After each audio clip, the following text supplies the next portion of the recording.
Assalamualaikum warahmatullahi wabarakatuh. Perkenalkan, nama saya Isya Inayatul Fatimia. Saya dari Prodi BKPI. Akan sedikit memaparkan materi tentang usul fikih. Jangan lupa ya lihat video saya dan jangan lupa like, comment, and subscribe. Pengertian usul fikih. Definisi usul fikih secara etimologis atau bahasa ialah sesuatu yang di atasnya berdiri sesuatu yang lain. Seperti dasarnya pohon. Pohon itu adalah akarnya yang berada di dalam bumi. Seperti itu pula usul fikih. Oke, teman-teman. Terus usul fikih adalah dasarnya fikih. Sedangkan definisi usul fikih menurut terminologi atau istilah ialah sesuatu yang diucapkan atas dasar dalil dan kaidah secara global. Definisi fikih secara etimologis atau bahasa ialah faham. Sedangkan menurut terminologi ialah ilmu yang mempelajari hukum-hukum syariat yang hasilnya dari ijtihad. Usul fikih ini ialah dalil hukum fikih yang dibuat secara global atau ijma, seperti pendapat ulama bahwa mutlaknya pemerintah itu adalah suatu kewajiban dan mutlaknya larangan adalah sesuatu yang diharamkan. Tujuan dari ilmu usul fikih ini yaitu untuk mengetahui cara mendapatkan hukum syara dan cara untuk mengistinbatkan suatu hukum dari dalilnya. Dengan menggunakan usul fikih ini juga seseorang dapat terhindar dari jurang taklid, sebagaimana seseorang mujtahid menggunakan dalam mengistinbatkan furu' dari usul, begitu juga dari usul fikih ini juga sebagaimana yang dilakukan oleh seseorang muhtadi dalam mengembangkan furu' kepada usul. Yang bagian kedua yaitu pengertian Al-Quran. Yang pertama, Al-Quran merupakan kitab suci umat Islam sekaligus sebagai sumber hukum utama atau yang disebut dengan pertama. Secara bahasa atau etimologi berasal dari kata qoro'a yang berarti bacaan atau dibaca. Bacaan sebab Al-Quran merupakan kitab yang wajib dibaca dan dipelajari oleh orang yang mengimani kebenarannya.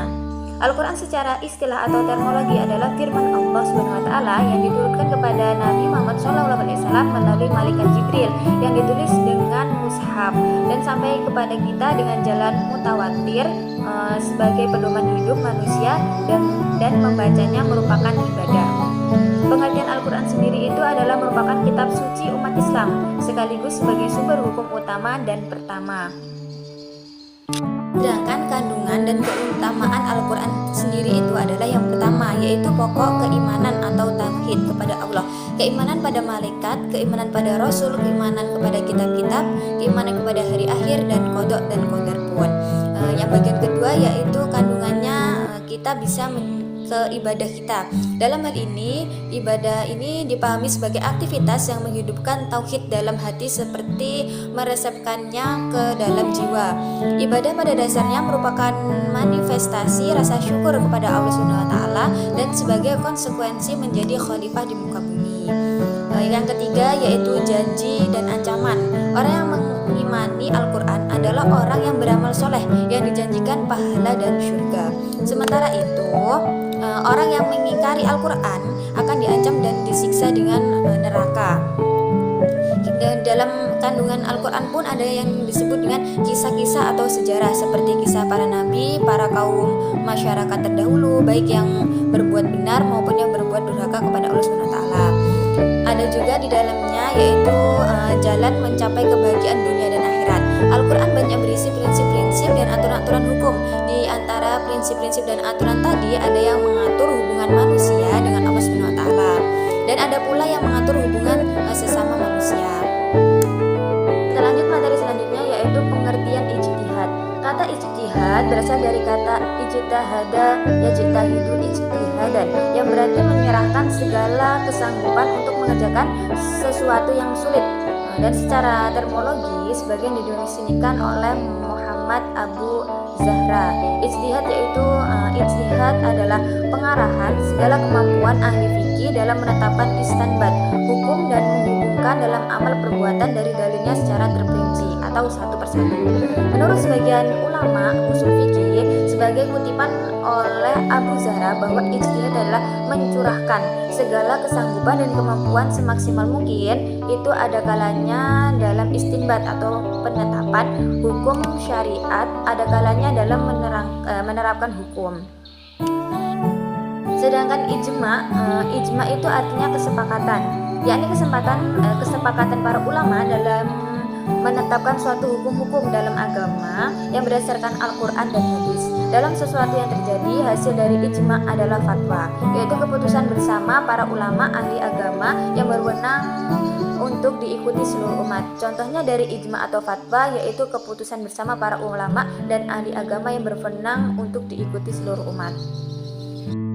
Kias sendiri artinya menggabungkan atau menyamakan artinya menetapkan sesuatu hukum, suatu perkara yang baru yang belum ada pada masa sebelumnya, namun memiliki kesamaan dan sebab, manfaat, bahaya dan berbagai aspek dalam perkara terdahulu sehingga dihukumi sama. Contohnya seperti kalau dalil seperti kita tidak diperbolehkan meminum khamr, itu adalah di mana dalilnya. Nah, sedangkan yang seperti kiasnya yaitu seperti kita minum anggur atau bisa disebut sekarang adalah minuman keras. Yang pertama yaitu maslahah mursalah, adalah tindakan yang memutuskan masalah yang tidak ada nasnya dengan pertimbangan kepentingan manusia, bersyaratkan prinsip menarik manfaat dan menghindari kemudaratan.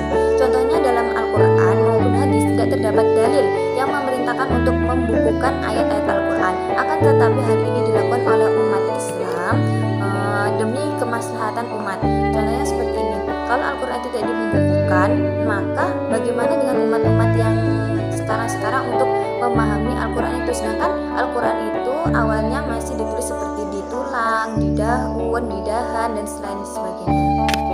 Selanjutnya yaitu pengertian ijma. Ijma secara bahasa adalah sepakat, setuju, dan sependapat. Adapun ijma menurut istilah adalah kesepakatan seluruh ulama mujtahid dari kaum muslimin pada suatu masa sesudah wafatnya Rasulullah SAW dan suatu hukum syarak. Macam-macam ijma itu ada dua. Pertama yaitu ijma qauli. Ijma qauli yaitu ijma di mana para ulama mengeluarkan atau mengutarakan pendapatnya secara lisan maupun tertulis mengenai persetujuan atas pendapat yang dikemukakan oleh ijtihad lain. Yang nomor dua yaitu ijma sukuti. Jenis kedua adalah ijma sukuti, yakni ijma yang terjadi kepada para ulama memutuskan untuk diam, di mana diamnya para ulama atau ahli ijtihad ini dianggap menyetujui pendapat yang dikemukakan oleh ahli ijtihad lainnya. Lanjut lagi yaitu pengertian kias. Kias secara bahasa adalah tindakan mengukur sesuatu atau sesuatu lainnya dengan kemudian disamakan. Adapun secara istilah, kias adalah menetapkan hukum terhadap sesuatu perbuatan yang belum ada ketentuannya dan didasarkan pada sesuatu yang sudah ada ketentuannya dengan cara menemukan suatu hukum yang tidak ada nasnya dan sesuatu hal lain yang nasnya hukumnya karena persamaan ilat hukum. Jenis dan macam kias. Yang pertama yaitu kias ilat. Jenis kias ini yang pertama ada kias ilat, yakni jenis kias yang sudah jelas ilatnya dari kedua persoalan yang dibandingkan atau diukur sehingga baik masalah pokok maupun cabang suatu ini sudah jelas ilatnya, sehingga para ulama secara mutlak akan sepakat mengenai hukum dari sesuatu yang sedang dibandingkan dan diukur tadi. Misalnya saja hukum mengenai minuman anggur. Buah anggur memang halal, namun ketika dibuat menjadi minuman maka akan mengandung alkohol. Nah, alkohol memberikan efek di mana memabukkan, sehingga hukum meminumnya sama dengan meminum jenis lain yang beralkohol, yakni haram atau tidak diperbolehkan. Kedua yaitu kias dalalah.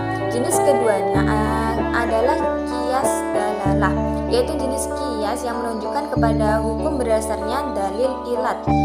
Bisa juga diartikan sebagai kias yang diterapkan dengan cara mempertemukan pokok dengan cabang yang berdasarkan dalil ilat tadi. Contohnya dari kias jenis ini adalah ketika mengkiaskan nabes dengan arak, di mana dasarnya adalah sama-sama mengeluarkan bau yang terdapat pada minuman memabukkan.